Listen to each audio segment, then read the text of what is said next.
Welcome back, amigos, to FFB, your source for all things Premier League and all things Chelsea during this international break. We're really excited that we're coming back, and we've got a little bit of non-news news. Chelsea's back for their first training. Enzo did his first pre-match interview for a game against Leicester, a game that Chelsea needs to win, amigos. We have some injury concerns. We were concerned for Lavia, that had a bit of a knock. They all went to internationals. Palmer, Gusto, and Enzo Maresca said that they do have a little bit of a knock, but they were going to train today. Haven't been able to check if they trained today. Today was the first time that they were going to train the full first team, everybody back.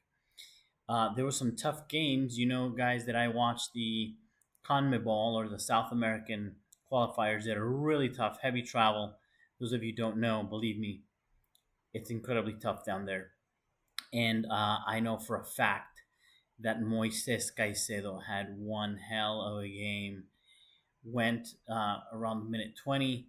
That Ecuador went down to 10 men and had to hold off against Colombia.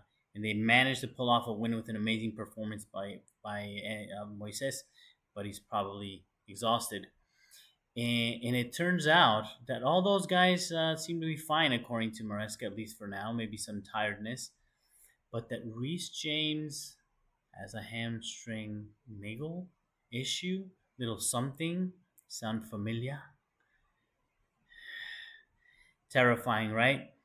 Apparently he's not like fully injured.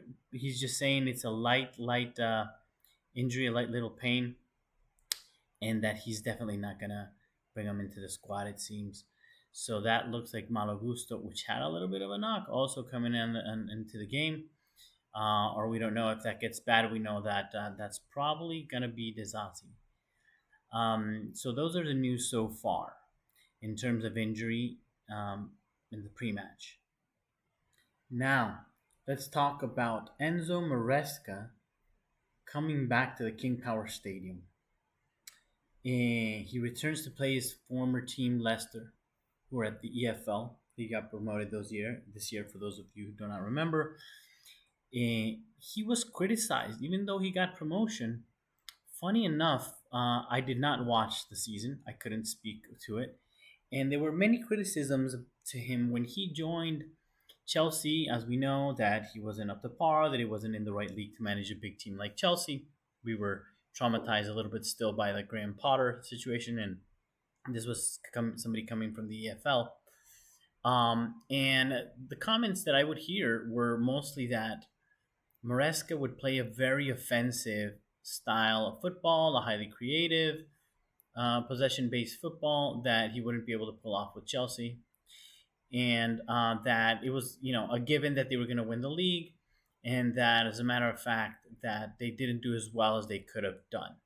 That's what you would hear on the comments. And now he's back, and funny, he said something interesting, which it felt a little bit like backpedaling. So obviously he did the obvious thing, which is, yes, I love the team. It was really welcoming. It was like a family. Everybody treated me amazing.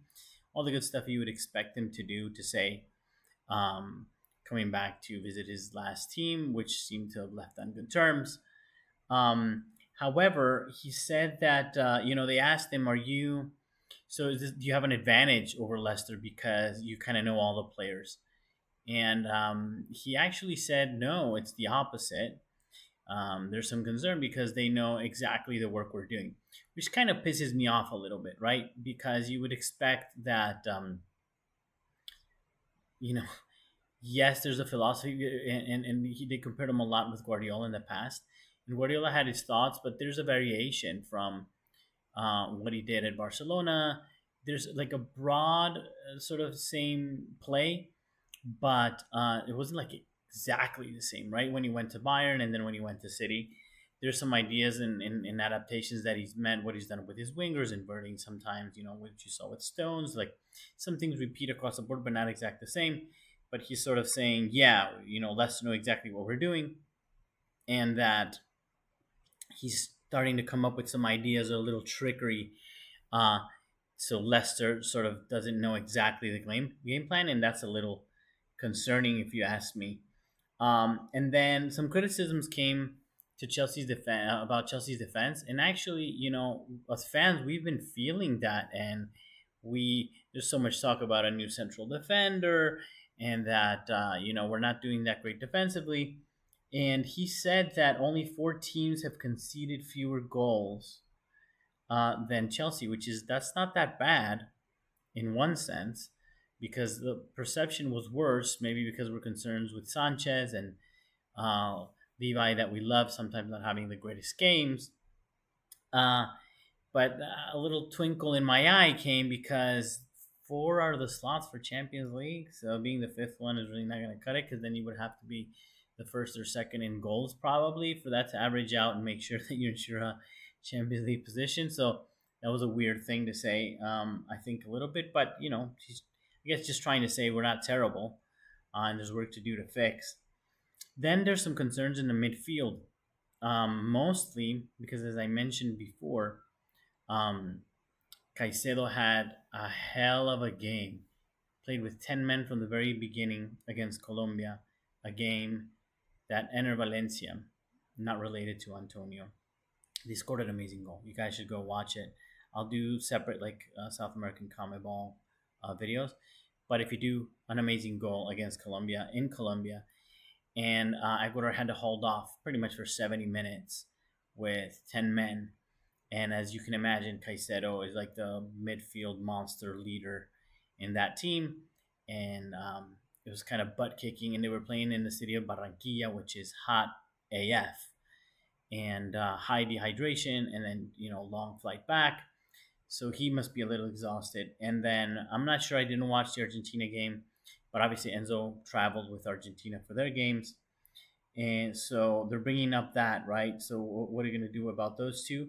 And then the other one, that's the one that plays, which is Lavia. We know that he left early from Belgium because he had a little bit concern of an injury. So you put all those together, that's really concerning. And then he said, well, Renato Vega has played, and then Renato Vega played 180 minutes with Portugal.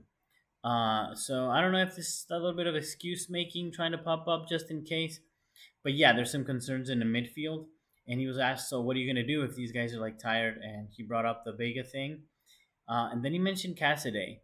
Um, but quickly after that, he said, whoever plays in midfield may not be at 100%, which means more than likely he's talking about Caicedo for sure, which is, guys, to me, say in your comments, to me, he's the best Chelsea player this season. I know that Palmer is like better, like a star, but consistency and availability are everything. Both of them are available, but Caicedo's consistency is incredibly important.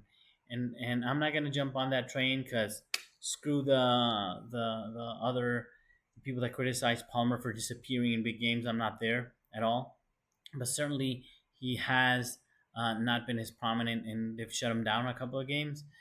Good luck shutting down Caicedo. Him having a bad game, he's been a monster. So losing him or having him not the full match might be a little tough, and playing him is always a little risky.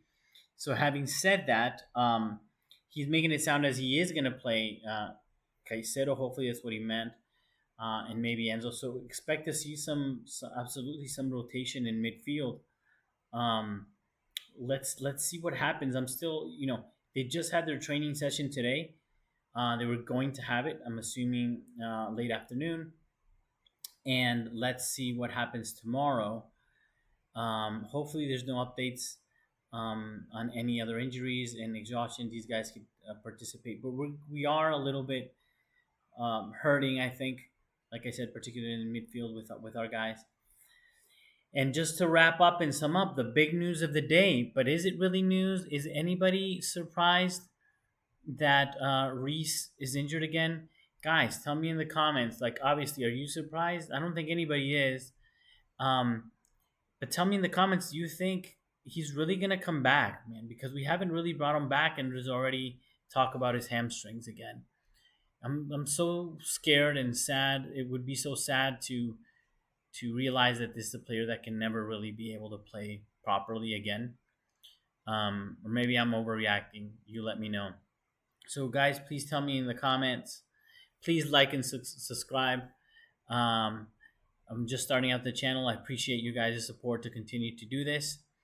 And I'll see you for the next preview, which I'll do before the game, and more than likely a watch along that we'll be doing. Watch along. So, my friends, thank you very much. Have a good one. Come on, you Blues.